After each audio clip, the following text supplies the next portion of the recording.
ايه الصفه اللي لو موجوده في حد انت هتحس ان هو ده الشخص اللي انا عايز اكمل معاه حياتي؟ الحنيه طبعا، حنينه على العالم. الشعراوي بقى قال حسم الموضوع ده، قال لك منطقي ان باب النجار يبقى مخلع. انا بصحابي انا الوحيد يعني انا كحسام كان نفسي في يوم من الايام ابقى عشري في ابراهيم الابيض. جديد الموضوع عليا بجد. خش في الموضوع. جديد، انا هقعد اقمص شخصيه المذيع دلوقتي واتكلم معاك. ازيك يا حسين؟ انت جميل عامل ايه؟ انت وطول أجمل صوتك والله. وكاريزمتك سهله وفيها قبول حلو. حبيبي ربنا يخليك.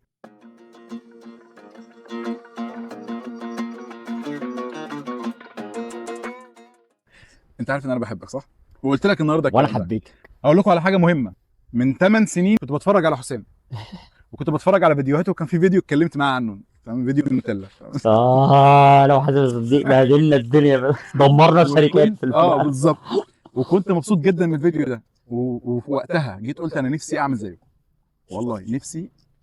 فانا النهارده حاسس ان ربنا فضله كبير عليا جدا. هو طبعا انا دايما حاسس بالاحساس ده، نعمه ربنا عليا الحمد لله ان انا اصلا شايف المنظر الجميل ده وقاعد معاك الله مع حد يرضيك بحبه، والله العظيم، ده من امان روحك. وان انا كنت بحلم بحاجه واتحققت، حتى لو بسيطه، حتى ممكن تكون بسيطه عندك، بس هي بالنسبه لي كبيره. حاسس ان ربنا كل احلامي الكبيره هتتحقق. اكيد. فانا عندي احلام عظيمه جدا مش على قدر عظمه ربنا. اطلبوا المستحيل. انا بالنسبه لي بطلب من ربنا خزاين الكلام، فانا بطلب من عند ربنا كل حاجه. فانا بشكرك ان انت جيت ربنا يوسع رزقك. بجد. شكرا بجد. والله شكراً ليك بشكرك انت. وبشكر يعني ذوقك، وان يا انت رب. انا جيت صحيتك وخدتك. انا كنت ممكن انسى عادي. اه انت شفت النهارده اليوم ماشي ازاي؟ النهارده اليوم جميل والله. الحمد لله. جميل جدا الحمد لله. جميل بيك يا حبيبي. ربنا يسعدك يا رب. في كام بودكاست انت طلعت كنت بتتكلم عن التطوير والنجاح وازاي انت بدأت من مرحلة ما كده ما كانتش ما كانتش لطيفة، كانت كويسة في وقتها لانها وصلتك لدلوقتي. انت زمان كنت حاجة، دلوقتي الحمد لله بقيت حاجة تانية خالص. انت كنت بتدرس صنايع. في ناس كتير خريجين جامعات كبيرة ومتعلمين تعليم جامد جدا يعني وما وصلوش للحمد لله انت وصلت له، ودي طبعا فضل ربنا كبير عليك فيه. رزقي يعني يمكن عشان نيتك السليمة. ما هي اتفلسفتش والله. انا عارف انك ولا انا قعدت خططت ولا معاك الكام نيمت ساعة اللي ولا فاتوا دول عرفت انها بالبركة يعني. دي ماشيه كده حلاوه الحلاوه، فاهم؟ وده اهم سؤال عندي، عشان في ناس انا قابلتهم لما بقعد اتكلم معاه في التغيير بيقول لي، ولما بقول له انت تقدر وتقدر تتعلم وتقدر، يقول لي انا اصلا ما دخلتش مدرسه، اهلي ما دخلونيش مدرسه، انا نفسي اشتغل في شركه كبيره بس انا اصلا مش اشتغلت، ما درستش، اعمل ايه؟ انا فعلا ما عنديش اجابه ليه. ممكن انت من تجربتك حد اهله ما صرفوش عليه، ما اتعلمش، فهو كان حياته ما بين الشارع وبين يشتغل مثلا صنايعي في اي حاجه، مع احترامي طبعا للصنايعيه، واحد على الله يعني رزق يوم بيومه، ما عندوش الفرصه، هو بيجري ورا اكل العيش. بس هل في حاجه ممكن يعملها فيوصل لنقطه زيك او حتى اعلى منك او اقل، بس الفكره ان هو يوصل لنقطه ان هو شغال في شركه محترمه وبيلبس بدله واموره تمام؟ انا قررت بدل في حياتي، فاهم؟ والله اشتغلت في شركات حلوه وكبيره وكل حاجه. انا عندي السؤال هساله، هخليه يساله معايا بالعكس. هو انت عايز ايه؟ يعني عايز توصل لايه؟ فهنشوف احنا هنعمل ايه، مش هنعمل ايه عشان نوصل. طب نوصل فين يا ابني؟ ما لازم تبقى عارف. انا فارق يا حسام. لا انا دلوقتي مش عايز مجد ومش عايز ده. انا عايز مثلا عايز اعمل بيت. انا عايز روقان. عايز بيت وعايز انا عايز اروح الساعه 5، مش عايز اعمل حاجه، فاهم؟ وعايز اقعد انتخ واتفرج على مسلسلات بحبها وبتاع. فدلوقتي ده بالنسبه لي نجاح. من 5 6 سنين كان النجاح ان اجيب ارقام وارص صغار عربيات ودقت الحمد لله وربنا متعني في خيره.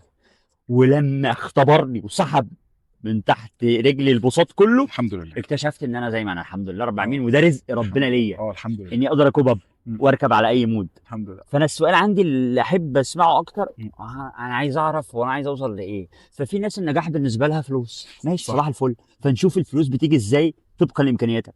وفي ناس النجاح بالنسبه لها لا تايتل وهيبه، عشان لما اخش الشارع لابس بدله كده وبتاع وراجع وجيراني يشوفوني وصايه اهلي ان انا عملت وبتاع. وممكن ده احلام بسيطه جميله. ايوه نشتغل على ده، انك نحطك في حته ليها لازمه كده شكلها حلو، لكن مش بتاعت فلوس قوي. ما هو مين هيحطه بقى؟ يعني هو دلوقتي راجل ما اتعلمش، ما دخلش مدرسه، ما يعرفش حاجه، يعني بيعرف يقرا ويكتب مثلا من الموبايل من ايا كان، بس ما اتعلمش. فازاي هتحطه في تايتل هو ما يعرفش الطريق؟ حتى هو لو عايز يسعى في طريق هو ما يعرفوش. بص يا باشا، كلنا اكيد خبطنا في مسلسلات وسمعنا اغاني. صح، دي حاجه كومن بيننا وطوب الارض. انا لو عندي واحد ما عندوش اللضا، مش فاهم اي حاجه في الحياه، هقول له بتحب مين في الممثلين؟ في دور ايه؟ يعني انت تتفرج، يعني انا كحسام كان نفسي في يوم من الايام ابقى عشري في ابراهيم الابيض. الكارير ده بقى انا بحب عشري. عايز ابقى مجرم. عشري مثلي الاعلى في البيزنس ديفلوبمنت. انا بعت لعباس ابو الحسن على انستجرام، قلت له شكرا انك بشخصيه عملت الشخصية. عشري شرحت يعني ايه بيزنس ديفلوبمنت. وده بيزنس ديفلوبمنت ده عشري، اللي هو ينزل يعمل ريسيرش ابن لذينه، فاهم، يرجع لابراهيم الابيض يقول له بص باك اند فورث هنخش نعمل النتشاي كذا، طب اسحب لك وش، طب مش دي تكنيكاليتي بقى ما تيجي تفصصها بيزنس ديفلوبمنت. عشان كده بحب. انت تشكر عباس ابو الحسن على ان هو اللي هو اللي كاتب. هو بقى اللي جاب الفكرة. كاتب البتاع ده. عباس بالظبط. الحسن عبقري جدا. لا ما شاء الله عليه. اشهر مشاهده، فاهم، عجيب امركم ايها أيوة. المصريون، ده الوحيد اللي في وصف المصريين. بالظبط. عجيب امركم ايها المصريون، ده الوحيد اللي كتب جمله حقيقيه في المصريين. فهقول له انت طب شبه ايه؟ يعني بتحب، شفت فيلم ايه وشفت نفسك شبه الشغلانه دي، فاهم؟ فشبه بتوع البورصه. لا طب دي عايزه دراسه ارقام معلم، واحنا ما عديناش على امها. بالظبط. فهنحتاج هنقرص نعرف نذاكرها. دي هتاخد مننا وقت ومجهود، وتذاكر مش عارف ايه ار بي سيستم وماثيماتيكال مش عارف ايه وليله حوار. فهفهمه جاهزين لده، جاهزين خلاص نقرص. حتى لو عندك اقسم بالله 50 سنه تبدا عادي وتقدر يبدأ تجيبه. من غير الدراسه ومن غير اي حاجه يقدر يتعلم اونلاين يا باشا. دلوقتي عبي ودي، فاهم، الاونلاين ما خلاش، صح. فاهم يعني. انا واحد من الناس انا لاجئ على اي educational content entertaining. فبقى المنتر دوت نت شغال عليه، لاجئ اي كورس. ممكن ادرس كورسات طبخ، تفصيل ملابس، شغاله طول الوقت. بالنسبه للطبخ ايه رايك في اللحم؟ ما شمتش لسه هنشوف الدنيا. مستني كده. يلا بقى. انا بس السؤال الوجودي الفحم ده ولع امتى؟ بسم الله. بسم الله. فقول لي بقى، قول لي كده وانت جايب الفراخ دي متبله جاهزه جميله. احنا محتاجين حد يطبخ لنا. انا بعرف اطبخ والله. حتى انا بعرف اطبخ. طب عايز ايه بقى؟ الطبخ من ايد حد بيحبك وبتحبه، ليه حاجه ثانيه. انت ممكن تطبخ لها، انا ممكن اطبخ لها، ما عنديش مشكله. الرسول كان بيخدم اهل بيته، مش حاجه غلط. لما الرسول كان في خدمه اهله طول الوقت، فانا ممكن اطبخ لها برضه. بس لما حد بيحبك يعمل لك اكله عشان هو بيحبك، وكان مستنيك ترجع كده من البيت عشان يوريك انا عملت ايه. احلام العصاري اللي هي الوقت اللي احنا بالظبط. هي دي. يا ريت وليه لا. ده انا هعمل لها على عمايل. انت بتقول كده، مش كده ممكن ترجع لك الفيديوهات تقول لك ما انت ياما قلت في البودكاست اللي انت طلعت فيها ده انت هعمل وهسوي وما عملتش حاجه. وهذه ممكن ارجع بكلامي عادي. حكمت الاسره بالليل انت وهي. في الاخر لا، انا عمري ما اوصل الامور بيني وبين اي حد كده. اعمل الناس اللي هتفرط في حقها. أيوة. عشان مش عايز مشاكل. روقان. عايز ايه قايمه يلا مع السلامه. انا مش عايز الشخص، فاهم؟ فامسك في شويه بقى، شويه حاجات مؤخر ونيله وبتاع. فانا ما بحب اشتري دماغي يعني. دلوقتي انت عندك 37 سنه ما شاء الله. وانا عندي 32 سنه ما شاء الله. احنا الاثنين الى حد ما يعني في صحابي يعتبر انا الوحيد اللي ما اتجوزتش لحد دلوقتي تقريبا. ربنا يوفقنا. انا بصحابي انا الوحيد برضه صح؟ ده اقرار. يعني تقريبا انا خلينا نقول ان برضه انا الوحيد. برغم انك بتتحب يعني مش هنتكلم يعني الحمد لله. واوقات مش هتكلم عني انا وعنك، واحده بتقول لك تعالى اتجوزني. بيحصل. لا بيحصل صح. ايوه بيحصل. وبتلاقي نفسك واقف في حته كده غصب عنك. ايوه واقف في حته مظلمه. انا لما بيتقال لي الكلام ده لا قادر ان انا اقدم، ولا قادر ان انا اقول والله انا حاسس بس مش عايز، ولا فواقفين. انت بيكون ايه احساسك دلوقتي وانت قاعد لوحدك؟ احساسك احتياجك لشريك حياتك، انت غير انك عايز زي ما قلت قبل كده. عايز ايه الصفه اللي لو موجوده في حد انت هتحس ان هو ده الشخص اللي انا عايز اكمل معاه حياتي؟ الحنيه طبعا. بحب الحنيه، والحنيه هنا مش معناها حنين عليا، لا، حنين على العالم. ايوه يعني لو وقفنا فكره لا في هنا مثلا هي سايقه ولا حاجه، ولا انا معاها ولا مش عارف، اقف هنا عشان مثلا قاعد الرشاش بتاع جزيره بتسقي زرع كده زي ما بيحصل عليه لتر، تقدر ده وتحب اللي انا بعمله ده. هي تقول لي بقول لك ايه، تعالى احنا هنعمل النهارده مش عارف ايه في الفيوم في اخر بلاد المسلمين، نروح نعمل حاجه مش عارف. احبها تبقى تتعاطف مع الدراما، تتعاطف مع مواقف انسانيه بحكيها لها. يعني انت عايز واحده بروح طفله، واحده عيله زيي. ما هي عيله دي معناها لازم تكون اتحبت في بيتها قوي، فهي عندها حب تقدمه. اوقات مش شرط، في ناس طلعت من بيوت ما اتحبتش كفايه وطلعوا بيحبوا الخير للعالم كله. بيحبوا الخير للعالم كله، نفسهم عارف المشكله؟ انت تقدر تساعد الغريب بسهوله. بجد بتعرف تساعد الغريب بسهوله. باب النجار مخلع. انت عارف انا كاتبها عنك هنا. الشعراوي بقى قال حسم الموضوع ده، الله يرحمه. قال لك منطقي ان باب النجار يبقى مخلع، من كتر ما فكر وعمر في بيوت وبيبان الناس نسي بابه، فبقى يرقعه كل ما يزيق يروح مركب له تصليمه، يبقى يجيب له مش عارف ايه عشان بس ايه، لكن هو اوفيجلي هو مساعد بيبان كتير. سؤال كنت هساله لك، انت لايف كوتش؟ لا مش لايف، ما بحبش ترم اللايف، بلاش لايف. لان لا انا عندي مشاكل مع الاندستري عموما. يعني انا في الاندستري مش فريندلي قوي مع الناس، سبيشالي وان كمز الترم بتاع اللايف كوتش. مين ده اللي خلص اخر الحياه ورايح لايف كوتش؟ فانا دارس بزنس اند كارير كوتش من انتلاكت، ودارس بوزيتيف سايكولوجي كوتشنج انتلاكت برضه ICF سيرتيفايد. بس الترم بتاع لايف كوتش ما مش مؤمن بيه.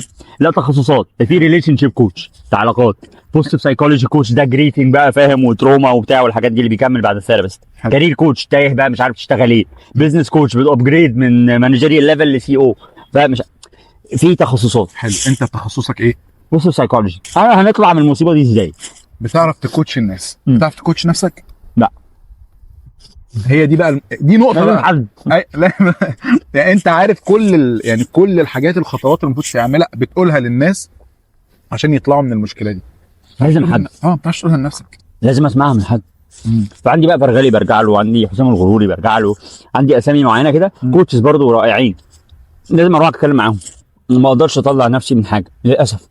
انا اوقات جيت فكرت في مره كده ان انا اروح لثيرابي، تمام، بالذات بسبب موضوع اللي هو ايه، انا مش حاسس بحاجه، او حسيت في وقت من الاوقات ان انا هروح له هيشككني ان انا في حاجه وهي مش فيا.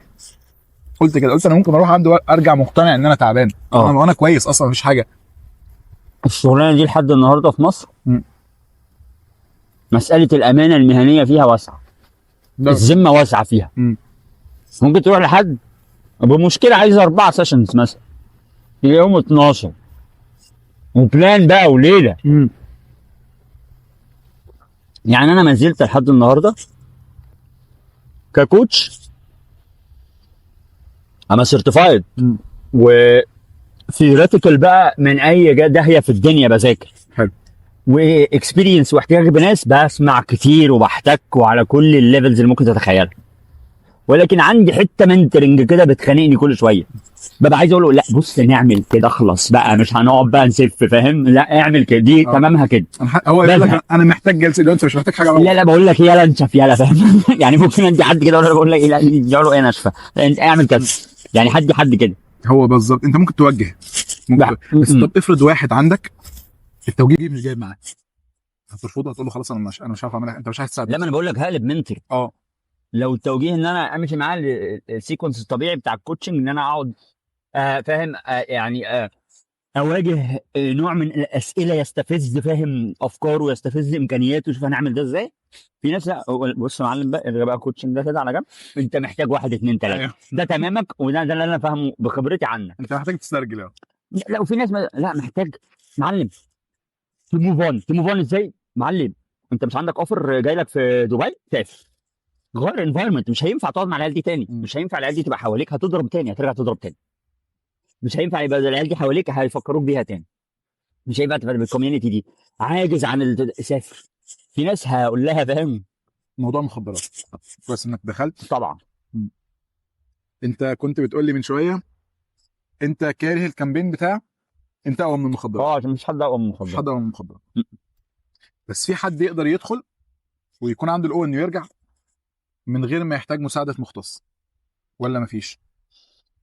على حسب الليفل. بص مش هدعي انا كحسام ان تجربتي عامه.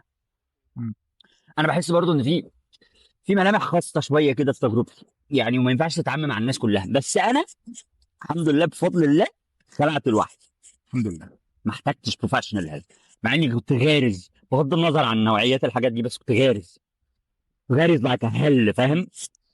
بس بشكل عام الدعم النفسي مهم فوق ما تتخيل. وجس وات بقى مش مهم بروفيشنال، مهم في مصيبه اكبر، الدايره الاولى اللي حواليك. صح. التحقير بيخلي المدمن في حاله نفسيه زباله، اللي هو بقى تبص عارف نفسك ايه، انت مش عارف ايه، الاسفاف من الاهل مم. بتهويل دوت والعار ومش عارف ايه وكده بيهد. فالمصيبه في اغلب المدمنين، المدمن ده غلبان قوي، هربان. قسما بالله اللي بيدمن ده هربان يا جدعان. كلهم 90%.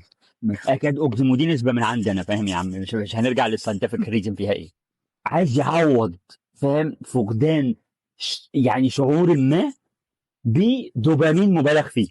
هنكمل اكلنا وبعد كده نكمل كلام عن النوم عشان نبقى باستفاضه اكتر.